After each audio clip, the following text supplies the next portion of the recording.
தத்தக்கா புத்தக்கான்னு அது கொலுசை போட்டுக்கிட்டு சல் சல் நடக்கும். அப்பான்னு அது வாயால ஆசை தீர சொல்லும் போது ஒரு மகிழ்ச்சி வருது பாருங்க. அது பெண் பிள்ளைகிட்ட மட்டும்தான் நடுவர்களே கிடைக்கும். ஆண் பிள்ளை பிறகுதுன்னா ஒரே ஒரு விஷயத்துக்கு மட்டும்தான் சந்தோஷப்படுவாங்க. காசு நிறைய சேர்த்து வச்சிருக்கோம், அதுக்கு ஒரு வாரிசு வேணும், அதுக்கு மட்டும்தான் ஆண் பிள்ளைக்கு ஆசைப்படுவாங்களே தவிர மத்த எல்லாமே எல்லா மகிழ்ச்சியும் பெண் பிள்ளையால மட்டும்தான் கொடுக்க முடியும். அந்த சொத்தையும் அதுகிட்ட கொடுத்துட்டு அதுகிட்ட அவங்க படுவாங்க பாருங்க ஒரு பாடு. ஒரு 8 வயசு வரைக்கும் தான் ஆண் பிள்ளை சந்தோஷம்லாம். அதுக்கப்புறம் அது வெளியே கிரிக்கெட் விளையாட போகும், ஃப்ரெண்ட்ஸோட இருக்கும். காலேஜ் போனதுக்கு அப்புறம் மாறிடுவான்னு பார்த்தா கேர்ள் ஃப்ரெண்டோட வரும். வேலைக்கு போன அப்புறம் மாறிடுவான்னு பார்த்தா பொண்டாட்டி கூட வந்து நம்மளை போட்டு மிதிக்கும். எல்லாம் வடிவேல் ஜோக்கு மாதிரி தான். 6 மணி வரைக்கும் அப்படியே எல்லாம் ஏத்துறது தீபம்லாம்.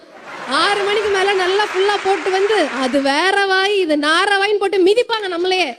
அந்த ஆண் பிள்ளைக்கு தான் இவங்க ஆசைப்பட்டு இருக்காங்க. 10 வயசு வரைக்கும் எங்க அப்பா 15 வயசுல அம்மாட்ட கேட்பேன், எப்படிமா இந்த ஆளோட குடும்பம் நடத்துற, எப்படி நடத்துற, முடியலங்கிற.